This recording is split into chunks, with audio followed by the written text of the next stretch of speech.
تاریخ میں فرعون ایک ایسا کردار ہے جو بے حد ظالم، جابر اور سرکش تھا۔ اس نے اپنی قوم کے لوگوں پر ظلم و ستم کر کے انہیں اس بات پر مجبور کیا ہوا تھا کہ وہ اس کی عبادت کرے، یعنی کہ وہ سرکشی کے ساتھ ساتھ خدائی کا بھی دعوے دار تھا۔ مگر آج کا واقعہ ہم سب کو کچھ نہ کچھ سوچنے پر مجبور کر دے گا کہ آخر فرعون کی زندگی میں بھی ایک ایسا دن آیا کہ جب وہ مجبور ہو کر اس زمین و آسمان کو بنانے والے اور کائنات کے خالق کے سامنے سجدہ ریز ہو گیا۔ اور جب وہ اللہ کے سامنے سجدہ ریز ہوا تو کیا اللہ تعالیٰ نے اسے اپنی بارگاہ سے خالی ہاتھ لوٹا دیا یا اس کی جھولی کو بھر دیا؟ یہ سب کچھ جاننے کے لیے میرے ساتھ آخر تک جڑے رہیے گا اسی چینل پر جس کا نام ہے ایس دینی سٹوریز۔ پلیز چینل کو لائک اور سبسکرائب کرنا مت بھولیے گا۔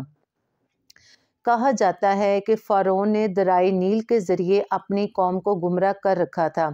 وہ واقعہ کچھ اس طرح ہے کہ جب یوم نوروز آتا تو دریائے نیل انتہائی ٹھاٹھے مارنے لگتا، تو فرعون نے لوگوں میں یہ اعلان کر دیا کہ فرعون نے تمہارے لیے دریائے نیل کو پرجوش کر دیا ہے، لہٰذا تم اسے سجدہ کرو۔ تو جاہل لوگ اس کی بات پر یقین کرتے ہوئے اسے سجدہ کرتے۔ ایک سال دریائے نیل کا پانی کم ہونا شروع ہوا تو اللہ تعالیٰ نے دریائے نیل کو پرشور موجیں مارنے کی اجازت نہ دی۔ لوگ بھوک کے سبب نڈھال ہو گئے اور قحط میں مبتلا ہو گئے۔ چنانچہ سارے لوگ اکٹھے ہو کر فرعون کے پاس آئے اور اس سے کہا، ہمارے اہل و عیال، اولاد اور جانور سب ہلاک ہوئے جا رہے ہیں۔ اگر تم ہمارے خدا ہو تو دریائے نیل کا پانی ہمارے لیے جاری کر دو۔ جس پر فرعون نے کہا، ہاں میں ایسا ہی کروں گا۔ پھر وہ ایک دن اپنے محل سے اونی لباس، بالوں کی بنی ہوئی ٹوپی اور راکھ بھری تھیلی لے کر ایک ویران جزیرے کی طرف چلا گیا۔ ساتھ ہی اس نے اپنے لوگوں کو حکم دیا کہ میری رعایا اور قوم میں سے کوئی شخص بھی میرے پیچھے نہ آئے۔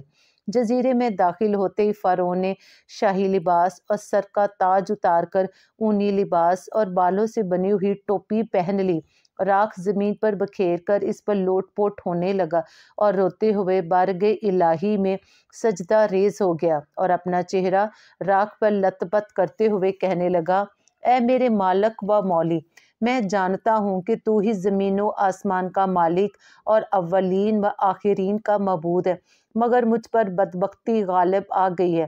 میں تیری نافرمانی اور سرکشی میں بہت آگے بڑھ گیا کہ میں نے تیرے ساتھ ہی خدائی کا دعویٰ کر دیا، مگر میں جانتا ہوں کہ تو میرا معبود ہے اور میں تیرا بندہ ہوں۔ تو نے میرے متعلق جو فیصلہ فرمانا ہے فرما دے۔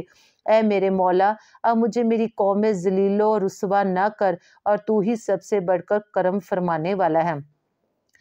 روایت آتی ہے کہ ابھی فرعون کی بات پوری نہ ہوئی تھی کہ اللہ تعالیٰ نے اسی وقت دریائے نیل کو جاری ہونے کا حکم دے دیا اور اسے فرمایا، جہاں تک فرعون جائے وہ بھی اس کے ساتھ ساتھ چلے۔ چنانچہ فرعون اپنی قوم میں اس حالت میں جا رہا تھا کہ دریا کا پانی اس کے دامن کو ترک کرتے ہوئے ساتھ ساتھ بہہ جا رہا تھا، اور لوگ اپنی آستینوں کو پانی اور کیچڑ میں ڈبو کر خوشی سے ایک دوسرے کو مار رہے تھے۔ انہی دنوں سے اب تک مصر میں خوشی منانے کا یہ طریقہ رائج ہے، اور اہل مصر اسے یوم نوروز یعنی کہ دریائے نیل کی دعانے کا دن کہتے ہیں۔ تو پھر دیکھا ہم نے کہ جب کوئی بھی شخص سچے دل سے اللہ کے سامنے سجدہ ریز ہوتا ہے تو اللہ تعالیٰ اسے اپنی بارگاہ سے خالی ہاتھ کبھی بھی نہیں لٹاتا، اور اس کے دامن کو خوشیوں سے، مالوں سے اور نعمتوں سے بھر دیتا ہے۔ آپ نے دیکھا کہ اللہ تعالیٰ نے فرعون کی بھی پردہ پوشی کی، اس کو قوم میں ذلیل و رسوا ہونے سے بچا لیا۔ تو ہم مسلمانوں کو سوچنا چاہیے کہ جو شخص ساری زندگی اخلاص کے ساتھ اللہ تعالیٰ کی اطاعت و عبادت کرتا رہے گا تو اسے کس قدر انعامات سے نوازا جائے گا، اور اس کے لیے آخرت میں کیا کچھ نعمتیں اللہ تعالیٰ اسے عطا نہ کریں گے۔ اور اسی طرح جب کوئی نافرمان بندہ اپنے گناہوں سے تائب ہو جائے، اپنی خامیوں اور گناہوں کا اعتراف کر لے اور بارگاہ الہی میں اونچی اور آہستہ آواز سے گڑ گڑائے، تو اللہ تعالیٰ اس سے پاک ہے کہ بروز قیامت اسے عذاب دے یا اسے سب کے سامنے ذلیل و رسوا کرے۔ اللہ تعالیٰ ہمیں ہمیشہ اپنے اطاعت گزار بندوں میں شامل کرے، اور ہر وقت ہم اللہ تعالیٰ سے اس کی رحمت اور کرم کی دعا کرتے ہیں۔ پلیز چینل کو لائک اور سبسکرائب کرنا مت بھولیے گا۔